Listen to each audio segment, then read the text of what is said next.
السلام علیکم ورحمۃ اللہ وبرکاتہ۔ نحمده ونصلي على رسوله الكريم، أما بعد، قال الله تبارك وتعالى: أعوذ بالله من الشيطان الرجيم، بسم الله الرحمن الرحيم.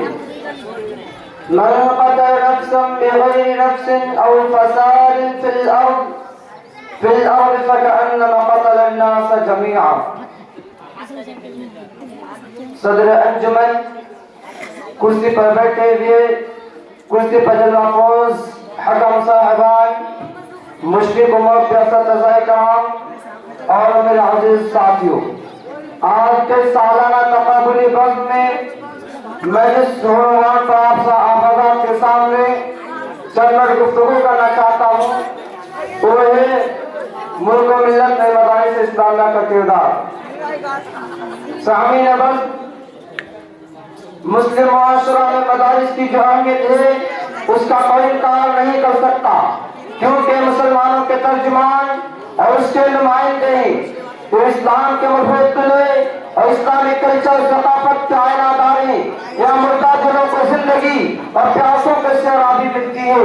وہ مسلم معاشرہ میں ریڑھ کی ہڈی کی حیثیت رکھتے ہیں۔ یہ پورے مسلم سوسائٹی اور سماج کے مکہ ہیں۔ یہ اللہ اور اس کے رسول صلی اللہ علیہ وآلہ وسلم سے آشنا کرانے کے بہترین ذرائع ہیں، جو مسلمانوں کا حقیقی مقصد ہے۔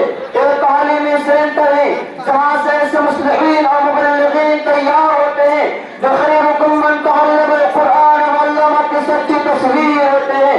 یہ درسگاہیں ہیں جو انسان کے اندر انسانیت اور آدمی کے اندر آدمیت پیدا کرتی ہے، جو مردہ لوگوں کو اگلے کے اندر پیدا کرتی ہے۔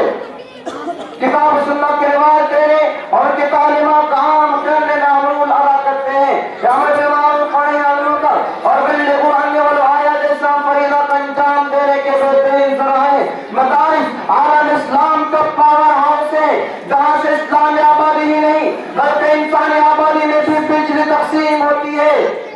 یہ تعلیمی مراکز ہے جن میں والدین، اولاد، شوہر، بیوی، اعزہ و اقربا، دوست، احباب اور ایک دوسرے کے حقوق ادا کرنے، یہاں تک کہ جانوروں کے ساتھ بھی حسن سلوک کرنے کی ٹریننگ دی جاتی ہے۔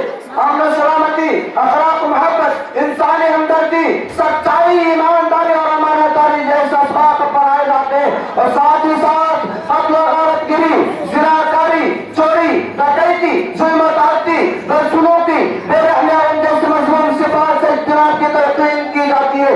اسلام کے ایسی گلیاں ہیں جہاں سے اسلامی آبادی نہیں، یہاں سے ایسی گلیاں کھلتے ہیں جو پورے انسانیت کو معطر کرتے ہیں۔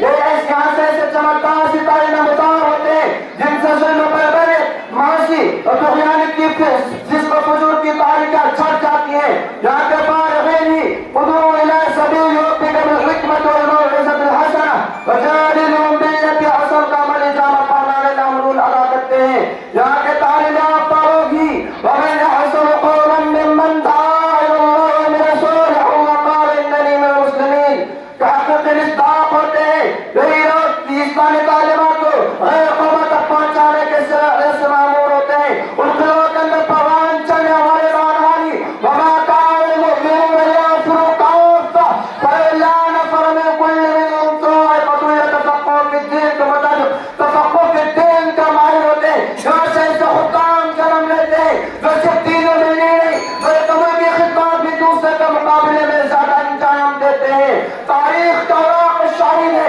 شمس و قمر گواہ ہے کہ ان مدارس کے مدارس کے علماء نے آزادی ہندوستان کے خواب کو شرمندہ تعبیر کرنے میں عمل ادا کیا تھا۔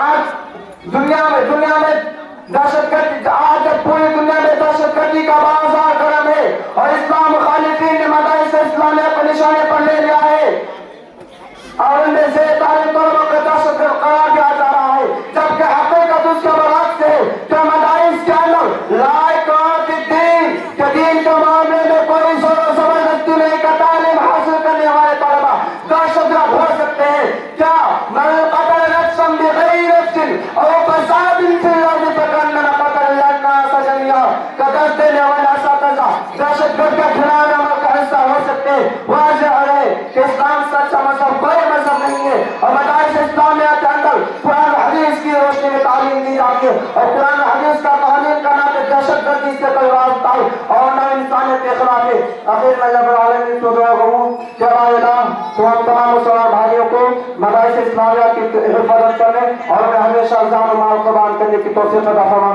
اور توفیق الا باللہ۔ السلام علیکم و رحمۃ اللہ وبرکاتہ۔